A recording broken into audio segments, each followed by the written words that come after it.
Assalamualaikum warahmatullahi wabarakatuh. Selamat pagi pemirsa. Kembali bersama saya Wahyu Matahari Putra di liputan seputar Sukoharjo. Pemirsa, kali ini terselenggara seminar internasional yang diadakan oleh Fakultas Ilmu Kesehatan Universitas Ibrahimi. Baik pemirsa, berikut liputan selengkapnya. Fakultas Ilmu Kesehatan Universitas Ibrahimi sukses menyelenggarakan the second International Seminar Innovation and Collaboration on Pharmaceutical Science Innofarm 2026 bertema Emerging Trends in Natural Product Pharmacy and Tibun Nabawi, Scientific Exploration and Clinical Implementation di Auditorium Pascasarjana Universitas Ibrahimi. Kegiatan ini dilaksanakan secara hybrid, yakni luring di auditorium dan daring melalui aplikasi Zoom, sehingga menghadirkan narasumber dari dalam maupun luar negeri. Kegiatan dihadiri oleh Rektor Dr. Haji Khairul Anwar MHI, Wakil Rektor 1 Muhammad Hadori SHG MA, Wakil Rektor 2-nya Haja Zuhairiyah Fawaid PhD, Dekan Fakultas Ilmu Kesehatan Bidan Neini Yuli Susanti SST MKEP, Sivitas Akademika serta seluruh mahasiswi Fakultas Ilmu Kesehatan. Dilanjutkan pembacaan ayat suci Al-Quran dan selawat Nabi oleh Maria Ulfatul Hasanah dan Aisyah.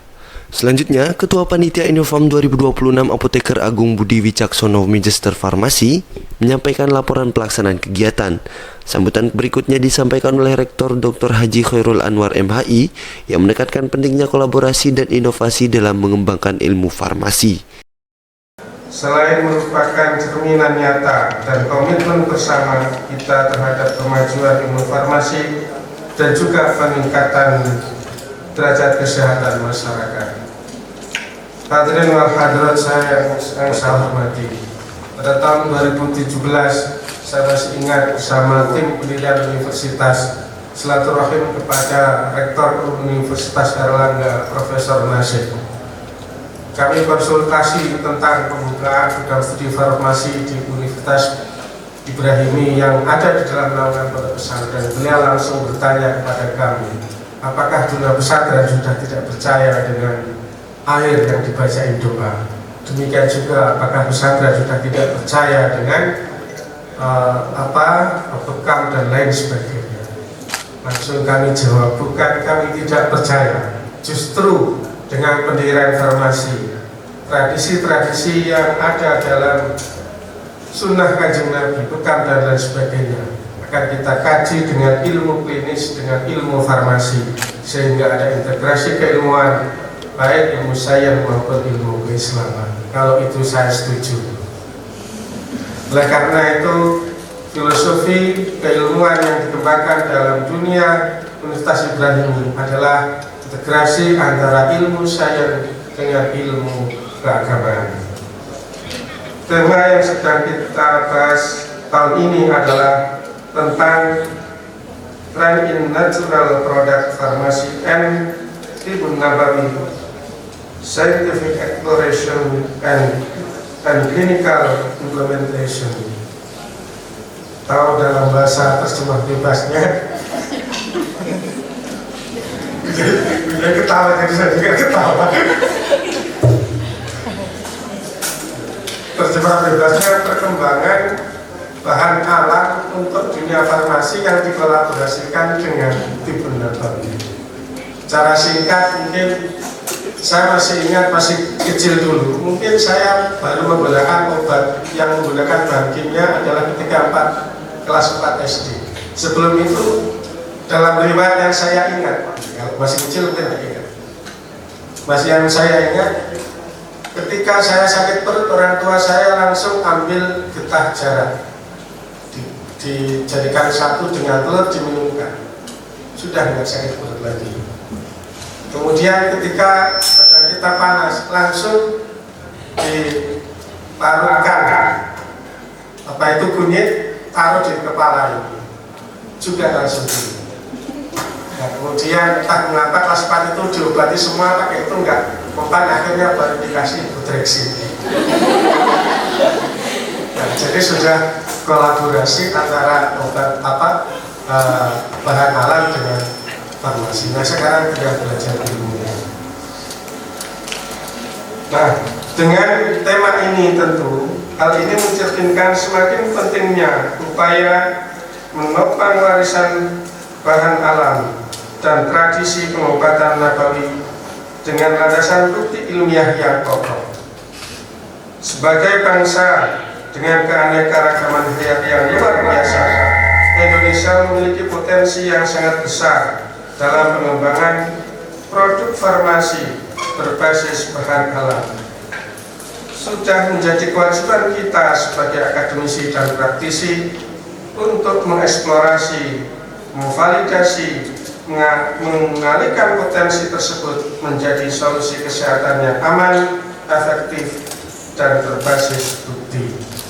Tentu kita masih ingat dalam Al-Quran tadi yang saya baca, ya ayyuhan nasu kulu ma fil ardi halalan thayyiban, bahwa dalam setiap konsumsi yang kita lakukan tentu kita harus menggunakan prinsip halalan thayyiban.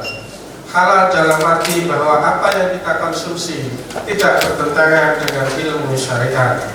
Thayyiban dalam arti menurut Ibnu Katsir yang sering juga saya sampaikan kepada teman-teman ketika melakukan uji klinis terhadap bahan halal, artinya adalah mustaqaban fi nafsihi ghairu dharril abdani wala lil ukuli. Yang dimaksud dengan thayyiban dalam ayat tersebut, Ibnu Katsir menafsirkan mustaqaban fi nafsihi, sesuatu itu bisa baik terhadap jiwa kita. Apapun yang bisa dirasa baik untuk jiwa kita, maka itu adalah bisa dikonsumsi. Ghairu dharril abdani wala lil ukuli, dan tidak membahayakan bagi badan kita dan juga pikiran kita. Oleh karena itu, setiap yang hijau, kalau memang itu tidak membahayakan bagi kita, maka halal untuk dikonsumsi. Tetapi jika ada keyakinan terhadap barang sesuatu itu, walaupun hijau, maka itu tidak bisa dikonsumsi. Sekedar contoh, daun kelor menurut orang Jawa itu adalah pantangan untuk dikonsumsi. Mengapa? Karena itu adalah konsumsi bukan sesuatu yang digunakan untuk menghilangkan kekuatan medis dalam jiwa seseorang, sehingga siswa seseorang yang memiliki kekuatan medis jika makan daun kelor maka itu akan luntur. Tetapi bagi orang Madura yang tidak punya pandangan dan keyakinan itu, maka daun kelor ketika dicampur dengan cukup kering sambal terong, maka akan menghasilkan kekuatan yang luar biasa, cukup besar.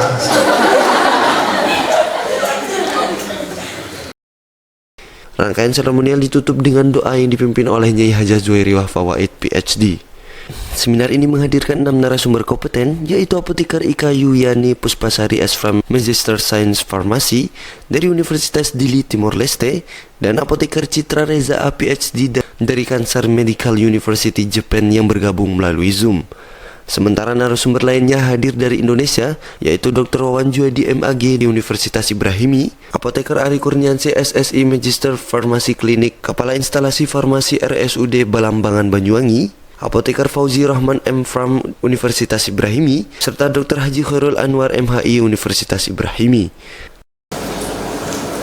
Problem obat dan kosmetika bagi kita Muslim bukan hanya efektivitas, tetapi juga sebagaimana tadi dinyatakan Pak Rektor, harus halal untuk iman, mengutip dari Al-Quran, kulu mimma fil ardi halalan thayyiban, harus halal dan thayyib, termasuk obat yang dikonsumsi, termasuk kosmetika yang kita gunakan, itu harus halal dan thayyib. Fokus dari kajian ini bukan merekonstruksi fikih sebagai koleksi hukum, karena fikih itu dapat dipahami sebagai majmu'atul ahkam, koleksi hukum. Jadi koleksi hukum obat dan kosmetik, bukan itu yang akan direkonstruksi, karena itu terlalu berat untuk diselesaikan dalam satu karya penelitiannya. Jadi yang akan direkonstruksi adalah metode penalaran, ya, dengan mengintegrasikan pemahaman hadis, karena At-Tibbun Nabawi itu merupakan koleksi hadis-hadis Nabi tentang kesehatan dan pengobatan, ya. Kemudian maqasid syariah dan autentikasi bahan, ya, untuk dijadikan sebagai sarana tahqiqul manam. Apa yang mendorong persoalan ini penting dikaji? Slide kedua, next.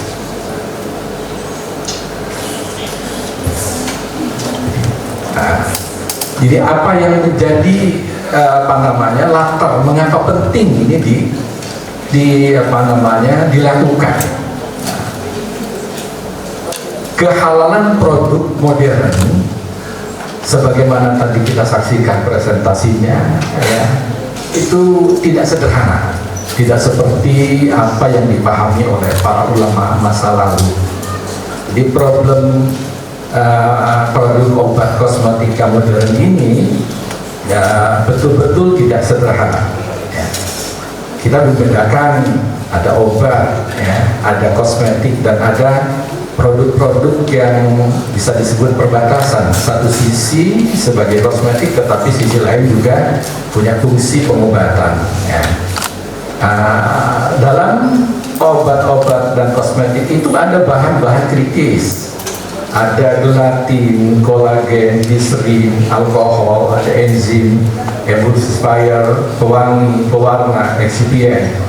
Nah, bahan-bahan itu bisa bersumber dari hewani, nabati, ya, dari mikroba, baik sintetik, semi sintetik, atau bioteknologi. Ketika bahannya berasal dari hewani, maka hewannya bisa ada hewan yang halal dan hewan yang tidak halal, ada yang suci, ada yang najis. Nah, kemudian bukan hanya dari bahannya, asal bahannya, termasuk juga dari bagaimana proses produksi itu, ya.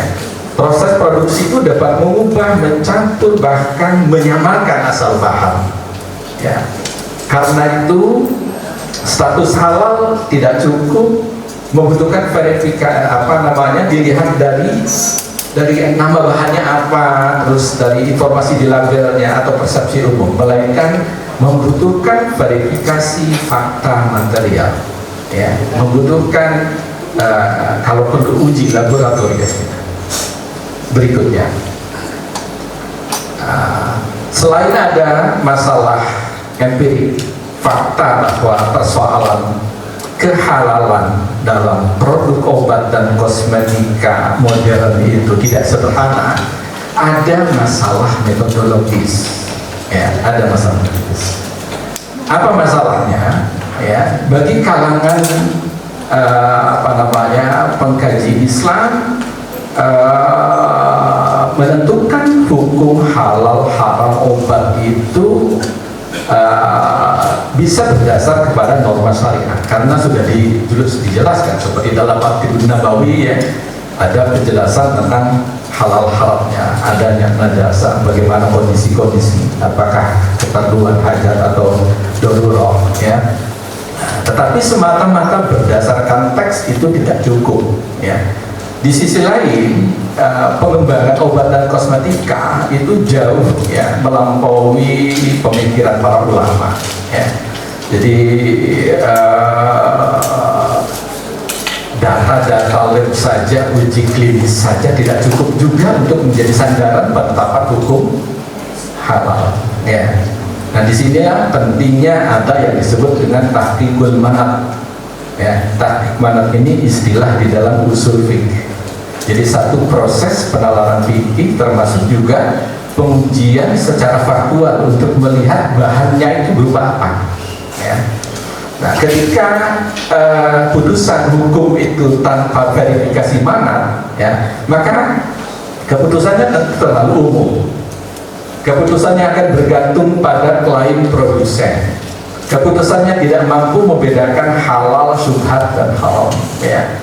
Keputusannya akan lemah ketika ada kebutuhan medis, kalau tanpa yang namanya proses tahqiqul manat, ya.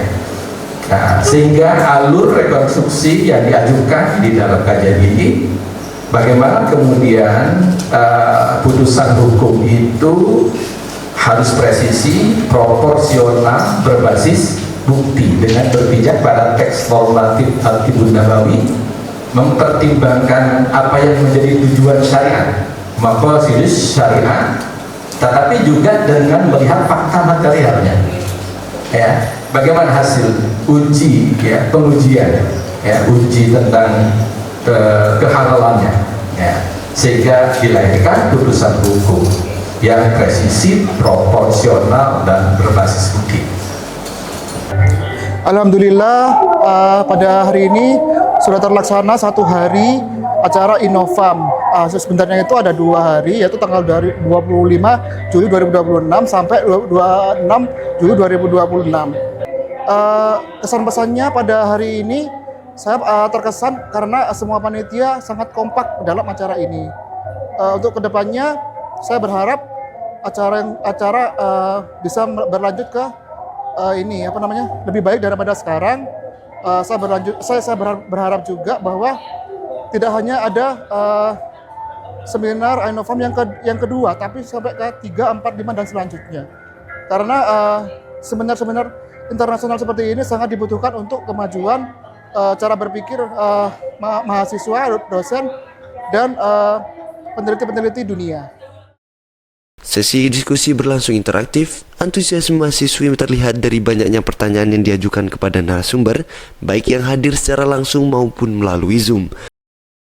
Alhamdulillah pada kesempatan kali ini saya dapat mengikuti seminar Inofam tahun 2026. Harapannya seminar ini untuk teman-teman mahasiswa farmasi dapat mengembangkan ilmu pengetahuan mereka tentang produk-produk farmasi yang dibuat secara herbal dan mengikuti secara klinis dan Tibbun Nabawi. Fakultas Ilmu Kesehatan Universitas Ibrahimi berharap dapat memperluas wawasan dan mendorong inovasi di bidang farmasi serta kesehatan. S3 TV melaporkan.